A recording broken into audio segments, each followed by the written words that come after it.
All right, so get this. We're going deep on AI and the future of finance. Yeah, and everyone's kind of freaking out about it, Right, right? exactly. Like, will robots be managing our 401ks? Uh-huh, right. And lucky for us, we've got this interview with MIT professor Andrew Lowe. He's like the guy on this. Oh, yeah.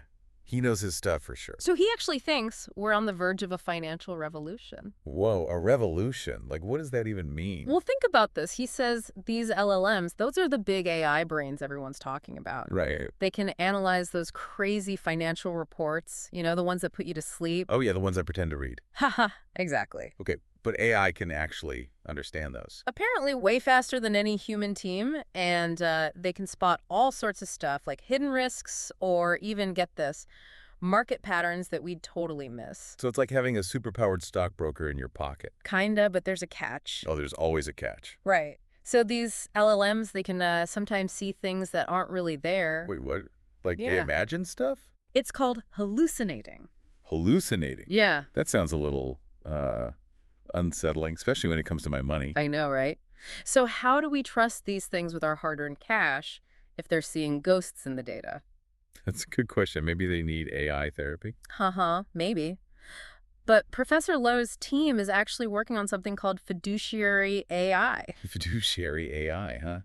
Sounds fancy. Well, it's a big deal in finance. It basically means putting the client's interests first. Oh, like a financial advisor who actually cares about you, not just their commission. Exactly. And they're trying to teach these AIs to be like that.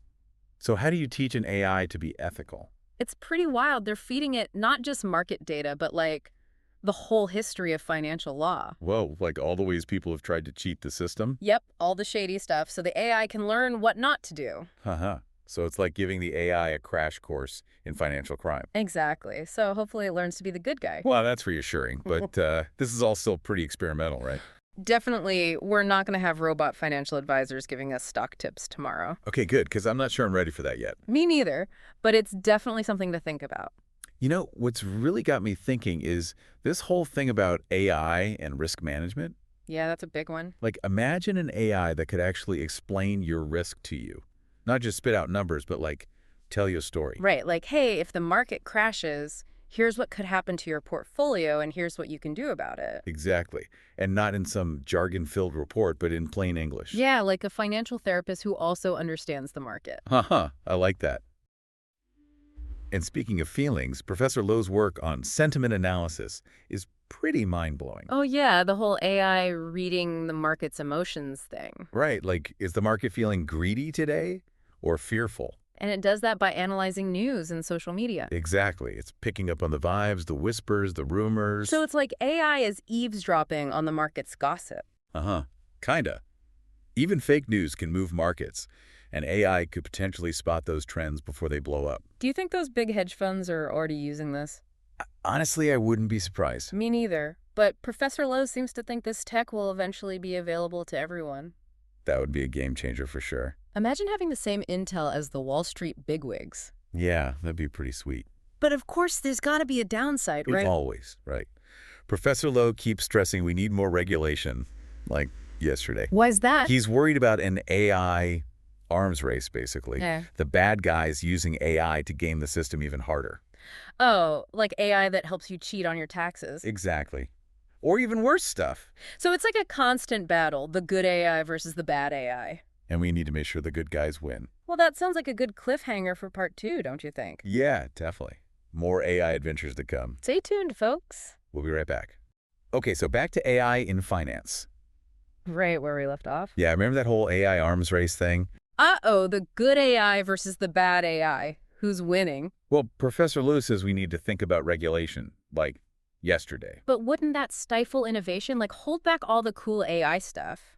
He says it's about finding the right balance. Okay, easier said than done. Right. But he makes a good point. If we don't set some ground rules now, things could get out of control later. That's true. Like, with any new tech, there are always going to be unintended consequences. Exactly. So it's better to be proactive than reactive. I guess that makes sense, but what kind of regulations are we even talking about? Well, he throws out a few ideas. First off, clear ethical guidelines for how AI is developed and used. So, like, A code of conduct for AI? Yeah, basically making sure AI aligns with our values, like fairness, transparency, all that good stuff. Okay, I can get behind that. Right. And then he's big on data privacy. Oh, yeah, that's a hot topic these days. Definitely. So he's saying individuals should have control over their own financial data. Like the right to know how it's being used, who has access to it, all that. Exactly. And the right to say no. Okay, I can see why that's important, especially with all the data breaches happening. Right. And then finally, he talks about the need for constant monitoring, auditing these AI systems. So, like, making sure they're not going rogue. Pretty much looking Yeah. for any bias, errors, or, unexpected consequences. It's like we need AI police, making sure everything's running smoothly. Uh-huh, maybe. But seriously, we need some kind of oversight to keep things in check. I agree. It's like we're giving these AIs so much power, we got to make sure they're using it for good. Exactly. And that brings us back to that whole job thing. Oh, yeah. Will robots be taking our jobs? Well, Professor Lowe says some jobs will definitely be automated, especially the ones that involve lots of repetitive tasks or data crunching. So, like, accountants and analysts might be out of luck. Maybe, but he's also optimistic that AI will create new jobs in areas like AI development, data security, stuff like that. Okay, so it's not all doom and gloom. Right. It's more like a shift. We got to adapt and learn new skills. Easier said than done for some people, though. True. And that's where education and retraining come in. So, like, going back to school to learn how to code? Maybe, but Professor Lowe thinks AI can actually help with that too, like personalized learning programs tailored to your needs. Whoa, AI teaching us how to survive in the AI world. Kind of meta, right? Yeah. But it makes sense. AI can analyze your skills, your strengths, and point you in the right direction. Okay, that's actually pretty cool. I could see that being helpful. Yeah, it's like having a career coach who also happens to be a supercomputer. Uh-huh, I like that.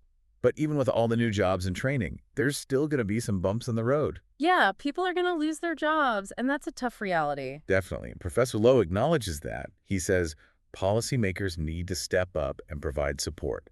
Things like job training programs, social safety nets. So it's not just about the tech, it's about the people, too. Exactly. We got to make sure everyone benefits from this AI revolution, not just the tech giants. Right. It's about creating a more equitable future for all. Exactly. And that brings us to another big question. How will AI actually impact our everyday financial lives? Okay, now we're getting to the good stuff, the stuff that affects our wallets. Uh-huh, right. So Professor Lowe thinks AI has the potential to personalize financial services like never before. Like those robo-advisors everyone's talking about. Yeah, but think even more personalized, like an AI that not only knows your financial data, but also understands your risk tolerance, your goals, even your emotional triggers when it comes to money. Okay, now that's a little creepy, like AI reading my mind. Uh-huh, right. But it could also be super helpful. Imagine an AI that nudges you to save more when you're about to splurge on something you don't need. Or one that warns you about risky investments that you're emotionally attached to. Exactly. It's like having a personal finance guru in your pocket. I guess that could be pretty awesome, but again, what about privacy? Good point. Professor Lowe emphasizes the importance of transparency and control. Like, you should always know how AI is being used and be able Yeah. to opt out if you're not comfortable. So it's all about having choices, not being forced into using AI. Right. It's about empowering individuals, giving them the tools to make informed decisions. Makes sense, but let's be real, most people don't even read those long privacy policies. True. That's why we need clear regulations and easy to understand explanations. Okay, so back to regulation again. Yeah, it keeps coming up, and for good reason. So what else does Professor Lowe suggest? He's big on auditing these AI systems for bias, making sure they're not discriminating against certain groups. Oh yeah, that's crucial. We don't want AI perpetuating existing inequalities. Exactly. So we need ways to measure and mitigate bias in these algorithms. That sounds like a whole new field of expertise. It is actually. AI ethics is becoming a big deal. So it's not just about the tech itself, it's about the human values that we embed in it. Right. And that's why it's so important for everyone to be part of this conversation, not just the techies. Okay, so what can we do besides, reading up on AI and all that? Well, we can use our voices, contact our elected officials, let them know we care about this stuff. So like write letters, make phone calls. Yeah. And support organizations that are fighting for responsible AI, spread the word on social media. Basically make some noise. Exactly. The more people who speak up, the more likely we are to see real change. I like that. It's about taking action, not just sitting back and letting things happen. And you know what else Professor Lowe brings up? International collaboration. Oh, yeah. AI isn't bound by borders, is it? Nope, it's a global phenomenon, so we need global solutions. So, like, treaties or agreements between countries on how to develop AI ethically. Yeah, something like that. We got to make sure everyone's on the same page. Okay, that makes sense, but that seems even harder than just getting our own government to act. True, but it's essential. We can't solve this alone. It's a big challenge, but hopefully we can rise to the occasion. Yeah, it's about working together, finding common ground, and making sure AI benefits all of humanity, not just a select few. I'm feeling a little overwhelmed, to be honest. It's a lot to process, I know. But I also feel like this is important stuff. We got to talk about it. I agree. And you know what? We're not done yet. There's more to come. Wait, there's more. I thought this was part two. Uh-huh. There's always more learned about AI. Oh, boy. Okay, bring it on. Stay tuned for part 3, where we'll talk about what we can all do to make a difference. Don't go anywhere, folks. We'll be right back. Okay, so we've covered a lot of ground here. Yeah, my brain is kind of fried. Mine too. But it's been fascinating, right? Totally. Like, I thought I knew a bit about AI, but this whole finance angle is crazy. Right. So much to think about. And so much at stake. Like, our jobs, our money, our privacy. Yeah, no pressure. Haha, right. But, okay, let's focus on what we can actually do about all this. Like, how can we make sure AI in finance is a good thing, not a scary thing? Well, I think the first step is just staying informed. Okay, that makes sense. Knowledge is power and all that.